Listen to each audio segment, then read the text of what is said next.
Hello and welcome to eChinese Learning Pod, your go-to podcast for learning Chinese and exploring Chinese culture.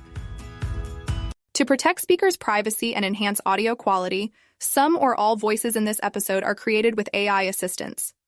Hi everyone, and welcome back to eChinese Learning Pod. I'm Grace, your host and Mandarin learning coach. Today, we're going to dive deep into a topic that's both visually stunning and culturally rich, Chinese calligraphy. Now, if you're completely new to Mandarin, you might be wondering, calligraphy? Isn't that just fancy handwriting? Well, not at all. Chinese calligraphy is far more than handwriting. It's an art form, a living history book, and one of the most enjoyable ways to connect with Chinese language and culture. And here's the best part, as we talk about calligraphy, you'll also learn some practical Chinese words and characters that you can start using right away. So even if you've never studied Chinese before, you'll come away from this episode with both cultural knowledge and language practice. By the way, if you'd like to go beyond today's podcast and actually start writing and speaking Chinese with guidance, don't forget eChinese Learning offers free one-on-one trial lessons, where real teachers help you step by step. We'll tell you more about that later. Hi Grace. I'm so glad we're doing this episode. I have to admit, before I started learning about Chinese culture, I thought the writing system was just complicated lines and squiggles. But once I learned about calligraphy, I realized there's so much beauty, meaning, and even emotion behind every stroke. Exactly, David. And that's why this episode is going to be perfect for anyone listening who feels a little intimidated by Chinese characters. Don't worry, we're starting from the very basics: what calligraphy is, why it matters, some fun stories from history, and even a little hands-on practice that you can try right at home.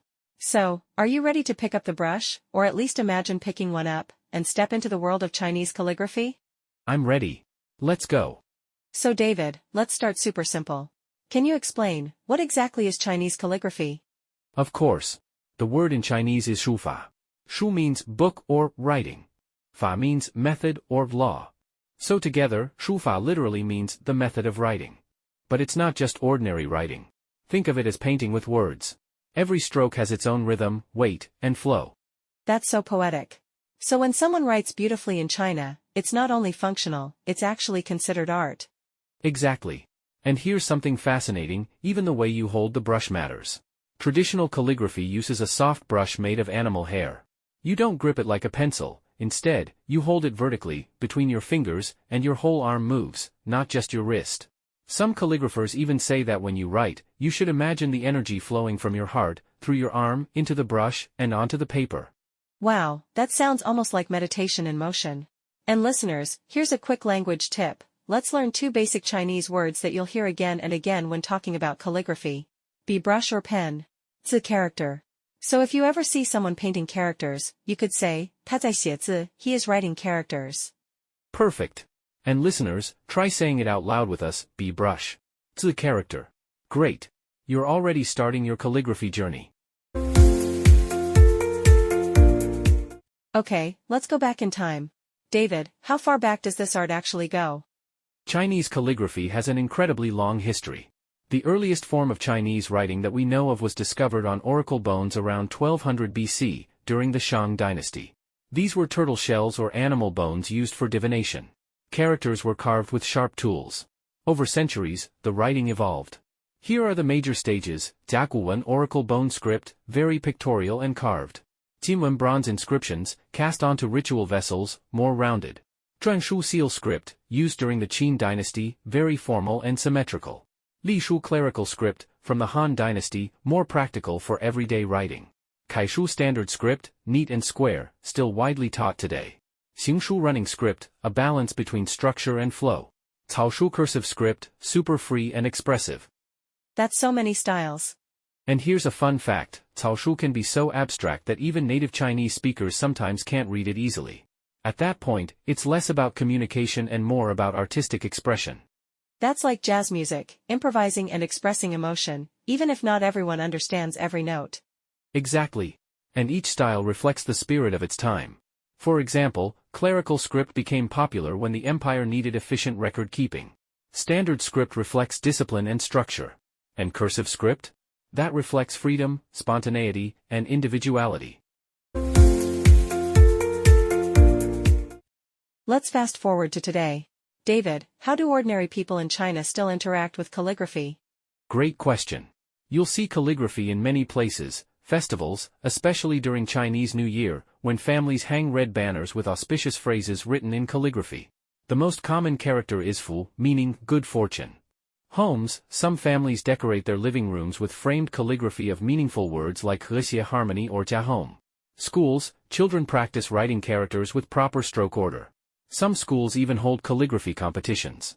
Public spaces, government buildings, temples, and even parks often display calligraphy on plaques or stone carvings. I've definitely seen that during Lunar New Year. And I remember sometimes people hang the fu character upside down. Why is that? Yes. When fu is upside down, it symbolizes futala means good fortune has arrived. The word upside down dao sounds like arrive, so it's a clever pun. That's so fun. Listeners, let's say it together. Fu, good fortune, blessing. Exactly. And beyond festivals, practicing calligraphy is still seen as a way to build patience and focus. It's almost like a character-building exercise for students. Okay, let's get practical. David, can we teach our listeners a few simple characters they can imagine writing? Of course. Let's start with the simplest. Yi means one. Just one horizontal stroke. Perfect. And next? Another good one is ren means person. Two strokes leaning together like a walking figure. That's beautiful. And maybe one more? Sure. Let's do shān means mountain. It has 3 vertical strokes, the middle one taller, like 3 peaks of a mountain. I love that. And what about something symbolic? Great idea. Let's add ai means love. It's more complex, but it's meaningful. When you write it slowly, you'll notice it contains the radical xin, which means heart. That's such a beautiful detail. So listeners, here are today's practice words. Yi, 1. Ren, person. Shān, mountain. Ai, love. Fu, blessing, good fortune.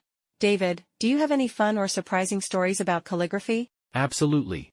One of the most famous calligraphers in history is Wang Xizhi. He wrote a piece called Lanting Jixu, or Preface to the Orchid Pavilion Gathering. It's considered one of the greatest masterpieces of Chinese calligraphy. Legend says he wrote it while drinking wine with friends at a springtime gathering. The words flowed naturally, just like the brushstrokes. People still study and copy it today. That's amazing. So calligraphy can capture a moment in time, not just with words, but with the feeling behind the strokes. Exactly. And another fun fact, many Chinese emperors practiced calligraphy seriously. Some even used it as a way to show their moral character and leadership. So let's bring it back to our listeners. Why should someone learning Chinese spend time on calligraphy? Because it reinforces everything. When you practice writing slowly, you remember the shape, the meaning, and the sound all together. It's like connecting the dots with your hand, your eyes, and your brain. That's so true. And it forces you to slow down and really notice the details of each character. Yes, and many learners say it's almost like a mini meditation session. You relax, you breathe, and you focus. And little by little, the characters become part of you. So today, we've learned, calligraphy is shufa, the art of writing. Keywords. Bi, brush. Zi, character. Fu, good fortune. Ren, person. Shān, mountain. Ai, love. We explored history, from oracle bones to modern art. And we discovered how calligraphy connects culture, discipline, and personal learning. And we also saw that calligraphy isn't just art. It's a way to slow down, focus, and connect with Chinese language on a deeper level. Exactly. So if you've ever wanted to try Chinese calligraphy, or simply start learning Chinese, don't forget to check out eChinese Learning. You can book a free trial lesson and get one-on-one guidance from a real teacher. Thanks for having me, Grace. This was inspiring. Thank you, David. And thank you, dear listeners. Keep practicing your characters, keep enjoying the journey, and we'll see you next time on eChinese Learning Pod. Want to practice what you've learned today with a real Chinese teacher? You can get a free one-on-one trial lesson at eChineseLearning.com. That's it for today's episode of eChinese Learning Pod. Thanks for tuning in.